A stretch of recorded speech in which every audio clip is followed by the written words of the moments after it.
Hello everyone. आज मैं class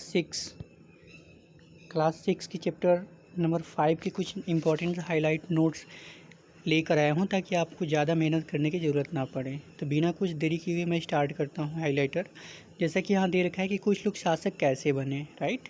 तो कुछ लोग शासक कैसे बने, तो करीब 3000 साल पहले राजा बनने की इस प्रक्रिया में कुछ महत्वपूर्ण दिखाई दिए।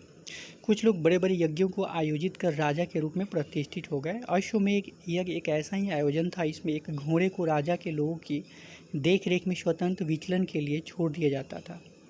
यह यज्ञ विशिष्ट पुरोहितों द्वारा संपन्न किया जाता था। इसके लिए उन्हें उपहारों से सम्मानित किया जाता था। अश्वमेध यज्ञ करने वाला राजा बहुत शक्तिशाली माना जाता था। यज्ञ में आमंत्रित सभी राजा उसके लिए उपहार लाते थे।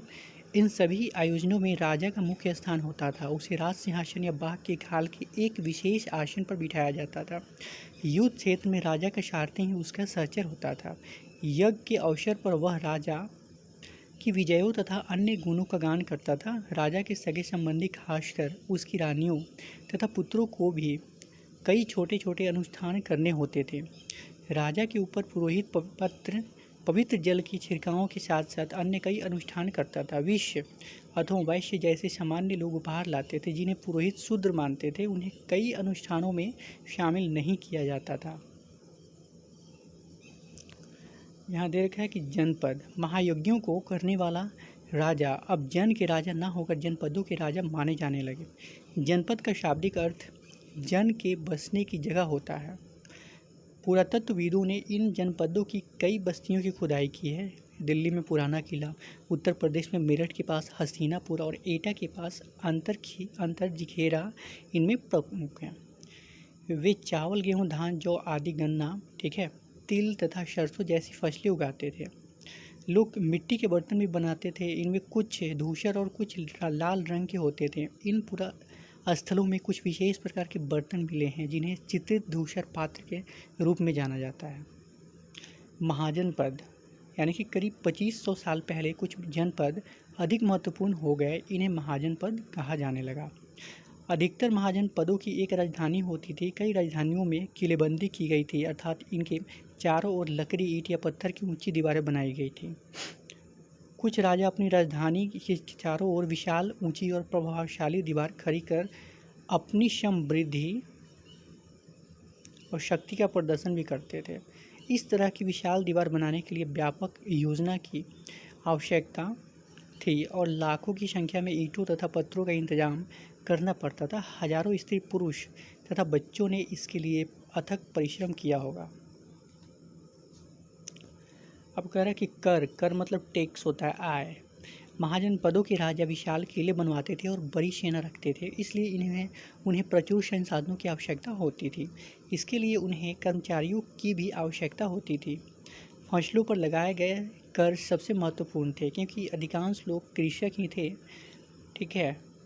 प्रायः उपज का 1/6 यानी कि 1/6 भाग यानी कि हिस्सा कर के रूप में निर्धारित किया जाता था, जिसे भाग कहा जाता था। कृषि में परिवर्तन यानी कि चेंजेस, एग्रीकल्चर में चेंजेस। इस युग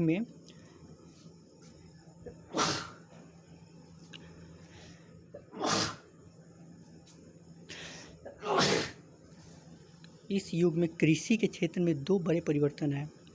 हल के फाल अब लोहे के बनने लगे। अब कठोर जमीन को लकड़ी के फाल की तुलना में लोहे के फाल से आसानी से जोता जा सकता था।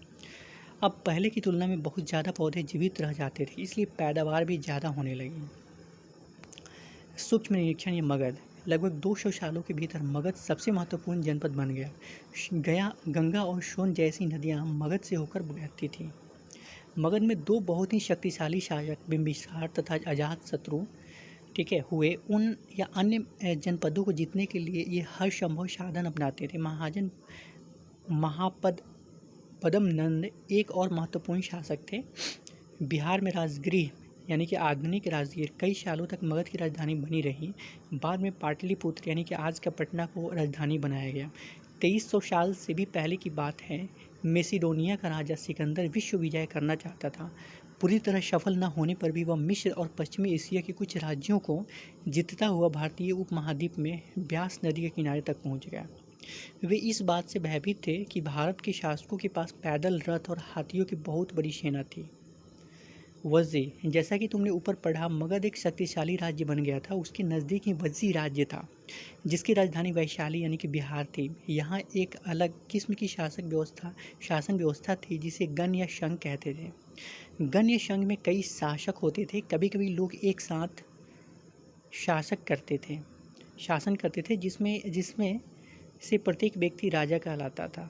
बुद्ध तथा महावीर, जिनके बारे में तुम अध्याय 6 में पढ़ोगे, दोनों ही गण या संघ से संबंधित थे। बौद्ध साहित्य में संघ के जीवन का बहुत ही जीवन का वर्णन मिलता है।